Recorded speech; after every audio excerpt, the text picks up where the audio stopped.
Alright everyone, today we are going to learn how to take down notes for our listening comprehension exercises. The main objectives of today's lesson, we are going to listen for the main idea of a spoken text and use abbreviations for faster note taking. Now, we usually try to quickly read the question first before the speaker starts to talk. So every second that you have the paper in front of you is a precious second. So do try to read the questions first, but the moment the speaker starts talking, you have to give the speaker your 100% attention. When listening to the speaker, think about the context of the situation, meaning what is the background like, are they planning a party, are they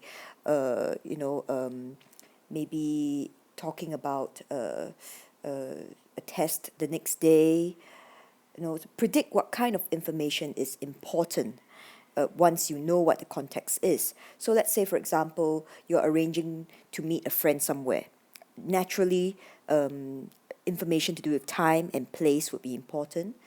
And then after you predict, what is necessary, you note down the key points. So let's take this example. We have someone saying, "Oh, Julie, I'm glad to see you. I need to talk to you about the party I'm having next month."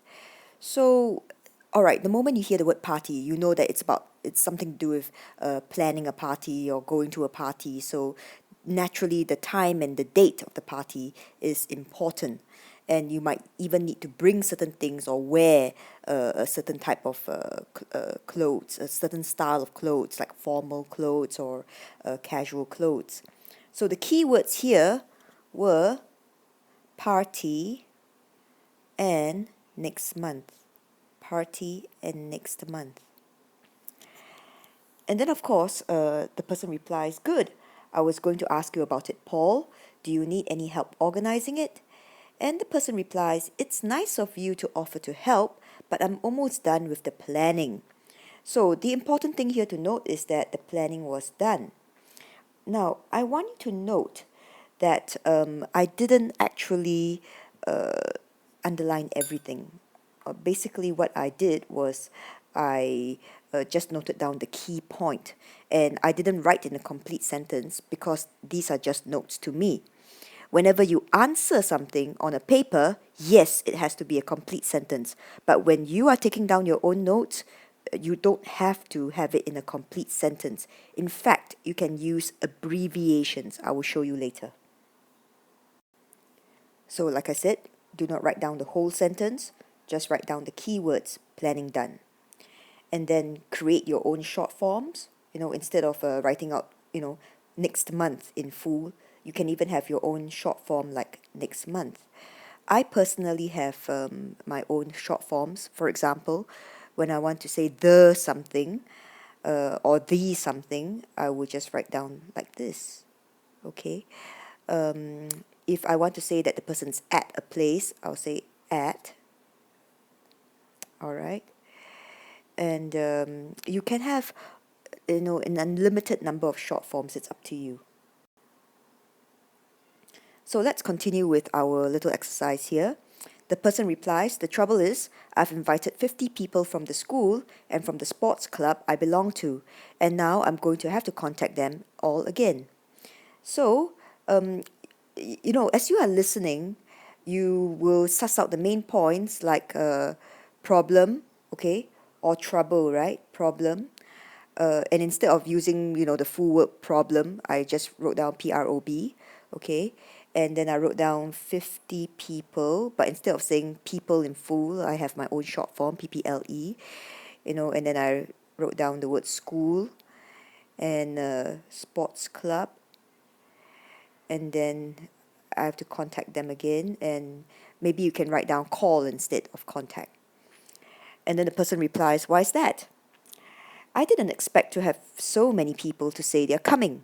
So my parents wouldn't let me have it at home, and they're hiring the hall at the community club instead. That's what I wanted to tell you.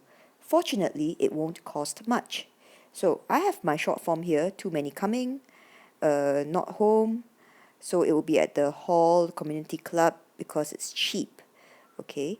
And if you notice here, I have my short form instead of COMING, I have COM, and then I have a G with a underscore at the bottom. So you can have that too. Whenever you have an ING, instead you can have G, and then you put the underscore underneath. Okay? Just some suggestions for you to think about. And the person continues, okay, well, would you like me to contact anyone for you? I can get my friends to help too. And the person replies, there's no need, thanks. Most of them are on email, so it won't take long. The problem is, I don't know whether they'll see it before the party, and it'll be a nightmare if they all turn up at my place. So, you can just basically even write down email, okay? And then, of course, you have my short form for problem, read it, okay? So it's just basically about keywords. It's to trigger your memory. It's not so much that you cannot remember everything. You don't have to remember everything. You just need to remember the keywords, and it will trigger your memory. And not to worry, usually they will read it one more time later if you didn't manage to catch what they say. Now, if you have actually copied down the key points, you should be able to answer this question. Why does Paul want to talk to Julie about the party? So, if you've jotted down the keywords, you should be able to trigger your memory. And of course, the answer is number 4, right? And of course, question 2, what was Paul worried about? Okay, the male speaker. If you once again copy down most of the keywords, you would realize that it can't be this one. It is about the wrong venue. Okay, he is worried that it's about the wrong venue, and it's not this answer or not this answer either. So, like I said, you just look at your keywords, and you will basically be able to remember what the speaker said, and you should be able to answer the question. All right, guys. I want you to listen to the following extract and try to note down the main points. Remember to have your pen at the ready and start writing down the main points using short form and making sure that you get the main details down, all right? All right, I'm beginning now. A sailor called Alex Bond, who anchored his yacht just off a small tropical island, was surprised to find several families living there. He was sailing to Australia when he stopped to rest at Canton Island, a little known and almost forgotten strip of land in the Pacific Ocean between Fiji and Hawaii. He found 14 adults and 10 children who begged him to help them. They were surviving on a diet of coconuts and any fish they could catch. A ship that was supposed to be bringing them supplies from Australia had got caught in a storm and had to turn back without making a delivery. Alex shared his few remaining supplies with them and also called the Coast Guard in Australia, who arranged for his colleagues to help. They are now trying to find a way to deliver supplies as quickly as possible. It is hoped that an emergency delivery could be brought in by plane in the not too distant future. All right, everyone, you can rewind and listen to my recording one more time, noting down the main points and everything before you look at the next slide, all right? Now, when you were listening to the recording, I hope you got these main points. That it was a guy called Sailor Alex. It was an island, there were families.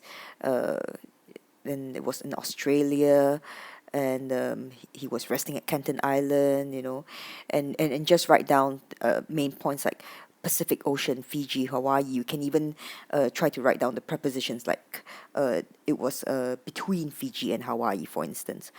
14 adults, 10 children. Okay, and you notice that I didn't write down the word need. I used a short form like ND to signify that it's need. And then, of course, they were surviving on coconuts and fish, supplies in a storm, when you write down supplies in a storm, you kind of, you think about, oh, yes, it was because of a storm that the supplies couldn't get to them.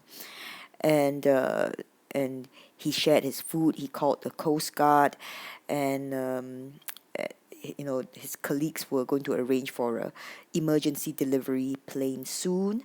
All right. So as you can see, I try to just write down the key points without giving too much detail. Okay, you should be able to remember most of the details, especially after the second reading.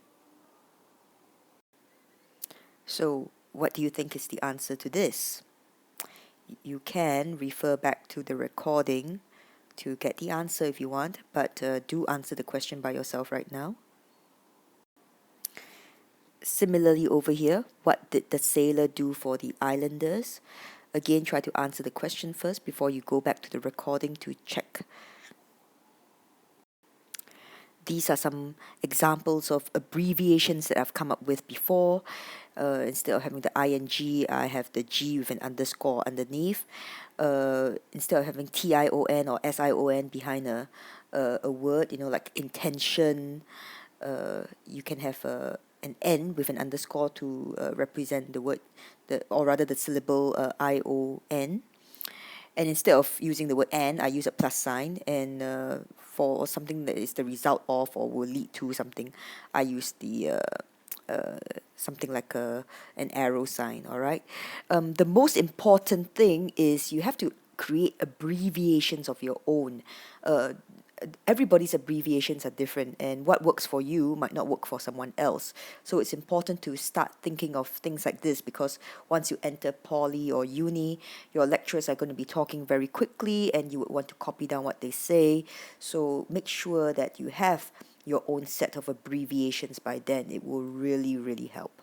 All right, guys, any questions? Come and look for me.